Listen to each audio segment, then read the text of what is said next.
Hey, second grade. Welcome to writing. So, in the video you just watched, you probably have figured out that we're going to be writing poems. We're going to be discussing poetry for this unit.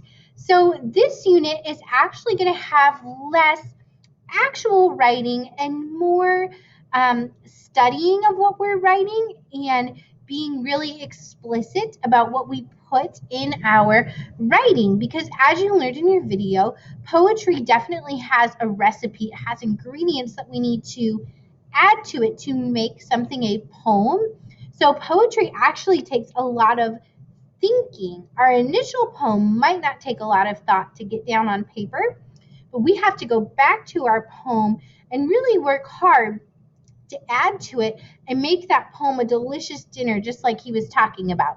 You wouldn't want a boring, plain, bland dinner. You want a really juicy, tasty, delicious dinner.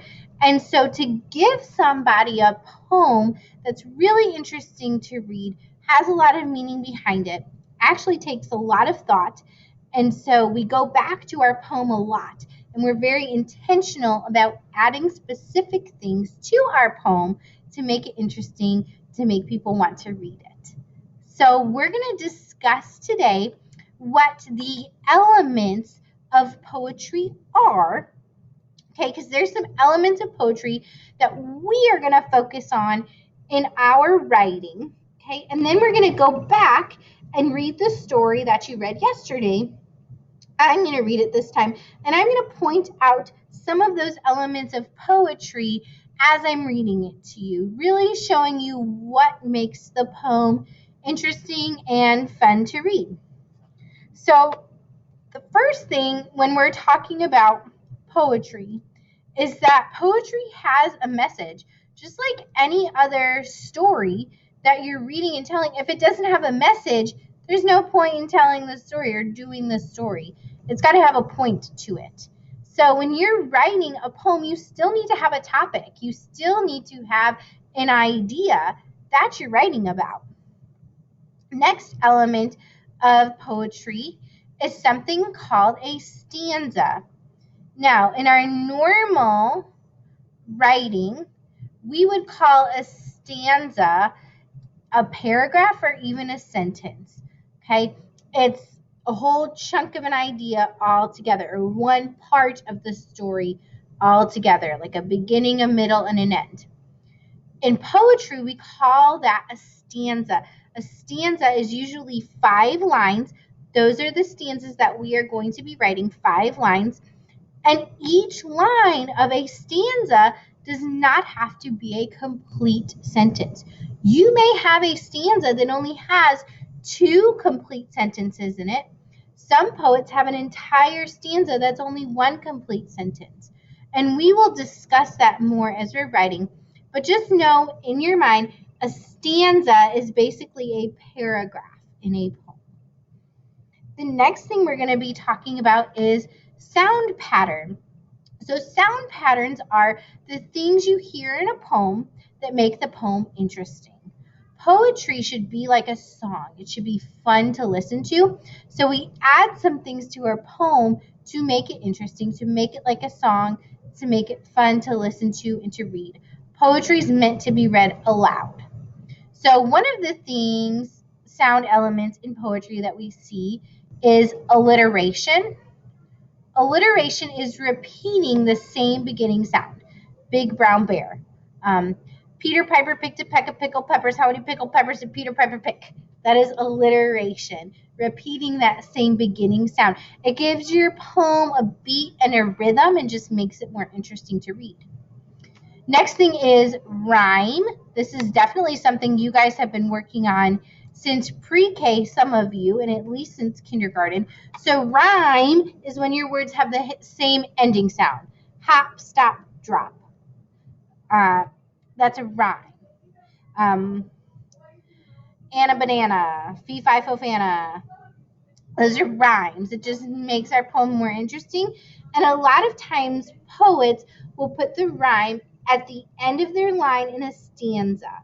And again, we will discuss this way more Today, I'm just concerned that you know what these words are and have a general idea of what they do. Next is rhythm. Rhythm is when your poem has a beat, so you can tap along to the beat of your poem. So an example of rhythm would be 1, 2, buckle my shoe. It goes along to this rhythm. 1, 2, buckle my shoe. Okay. Next we have onomatopoeia. It's a fun word to say.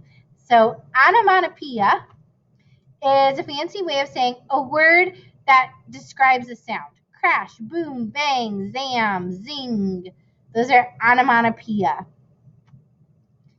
Okay, and the last element of poetry that we are going to discuss today is sensory words.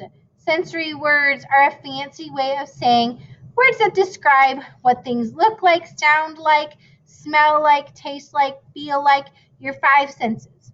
Words that are describing your five senses, those are sensory words. Okay, so now we're going to go, and first I'm going to clear all my drawings here. Let me see if I can clear all of them. Clear my drawings. We don't need those.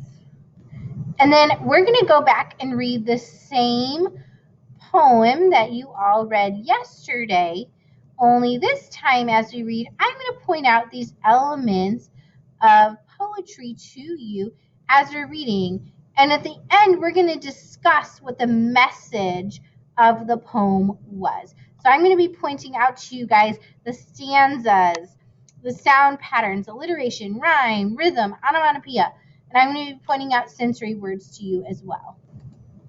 So when the moon is full, a lunar year. Don't mind me drinking my coffee. I'm getting a little tired. Full moons come, full moons go, softening nights with their silver glow. They pass in silence, all untamed, but as they travel, they are named. Okay, so this group of lines here is a stanza. So I want you guys to notice, in this stanza, we only have 2 complete sentences in this stanza, but we have 1, 2, 3, 4, 5, 6, 7, 8 lines. We've got 8 lines in the stanza, but only 2 sentences. So I'm going to read one sentence to you. Full moons come, full moons go, softening lights with their silver glow. That was one sentence, but they broke that sentence into 4 lines. And you will notice at the end of the second line, we have the word go. Oops. Sorry, I thought I could get a highlighter there. I guess not. We have the word go. And go rhymes with glow at the end of the 4th line. And then in the second sentence, we've got they pass in silence, all untamed, but as they travel, they are named. So again, we've got untamed and named rhyme. So the author used rhyme in their poem to make it more interesting to read. Okay, let's go to the next page here. January, the wolf moon. Oh, the weather chills, the night is long. Wolf lifts his head in lonely song. His notes float high, his notes drift low, mournful in the moonlight glow. Okay, what I really liked about this stanza was that they used a lot of sensory words. I saw a bunch of sensory words here. We had chills. The weather chills. That's a lot more interesting than saying the weather was cold. The weather chills is a lot more interesting. The The wolf lifts his head in a lonely song. I really know how the wolf feels because they said lonely. I know what lonely feels like. Notes float high. They float high. I'm picturing his howl floating high in the air. His notes drift low. I'm picturing his howl dropping down into the snow. It's drifting low. They use the word mournful. I know mournful means you're so sad, the saddest you've ever been. You're mournful. You're full of sadness. That is a great descriptive sensory word.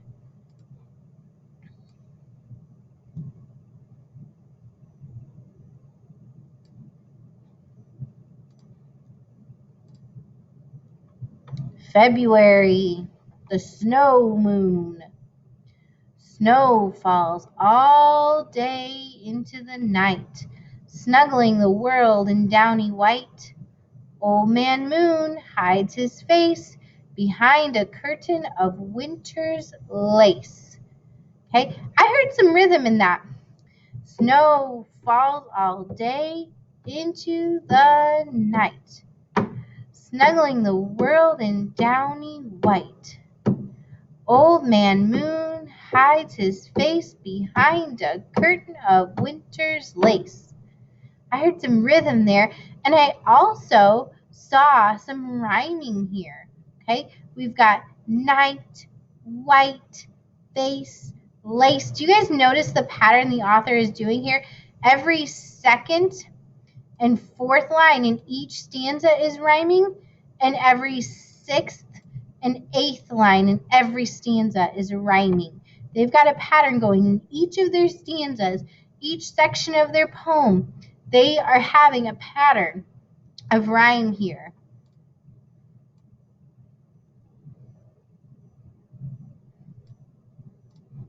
Let's go to our next page. What's going to come next? March. March, the sap moon. Cold nights, warm days. Sap is sure to run.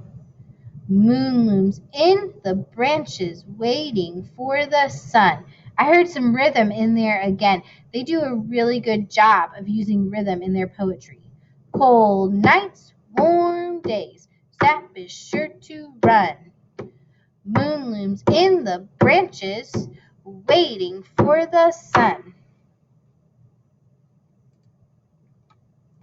April, the frog moon. Frogs sit in marshes, throats bellowed tight, feeling quite romantic, calling through the night. Come, my love, my love, my love, come be mine tonight. Again, lots of rhythm in that poem, lots of rhyming words in this poem. So if you notice this stanza, we've got 1, 2, 3, 4, 5, 6. They only have 6 lines in their stanza. So not every stanza has to have the same amount of lines, and that's fine. And the rhyming pattern in this poem, they did tight, night, to night. So they did every other line had a rhyme here, and they used some really good repetition. Come, my love, my love, my love. Just repeating that same phrase over and over again. They did a nice job there making this interesting. Okay, what comes after April? It's one of my favorite months because 2 of my kids have birthdays in this month, and it is May, the flower moon. Lilies of the valley ring each silent bell when May's bright moon lightens up the dell. Furry-footed creatures scurry here and there, dancing to the music they can hear quite well. Again, I heard that rhythm. I saw lots of rhyme. Bell, dell, well, there, here.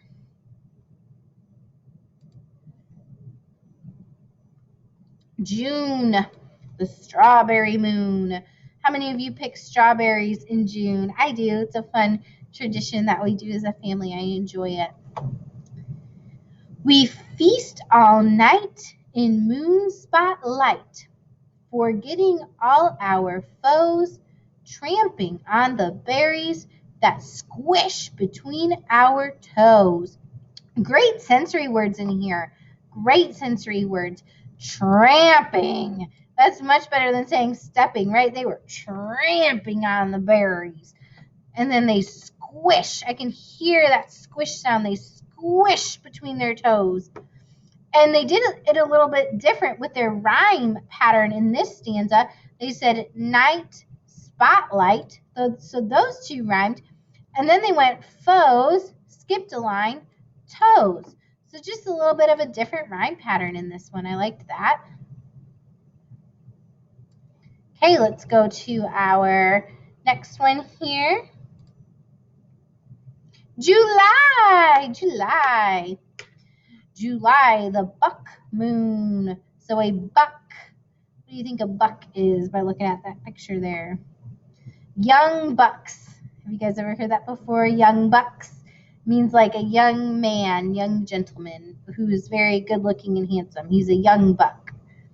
Young bucks in the hayfield, antlers held aloft, moonbeams slanting down, show them velvet soft. Okay, so they use a lot of sensory words in this one too. We've got antlers held aloft. They didn't just hold their antlers up, they held them aloft. Sounds so much better. Moonbeams slanting down. They're not shining down, they're slanting down. I can picture the moonbeams slanting over the fields. Show them velvet soft. Their antlers aren't just soft, they're velvet soft. So I think velvet's kind of making a comeback, but back in Mrs. Prater's day, velvet was the thing to have, and it's just so soft. Up next is August. My son Rowley is an August baby. August, the green corn moon. Moonbeams touch the cornfield, laying shadows stripe by stripe down the endless rows of corn, tall and green and ripe. Oh, great sensory words. Laying shadows stripe by stripe. I can picture that cornfield stretching out stripe by stripe down the endless rows of corn. Some of you are probably thinking, this video is endless. When is Mrs. Prater going to shut up already? But they're describing the corn, so you know what that feeling is like, the endless row of corn. It's never going to end.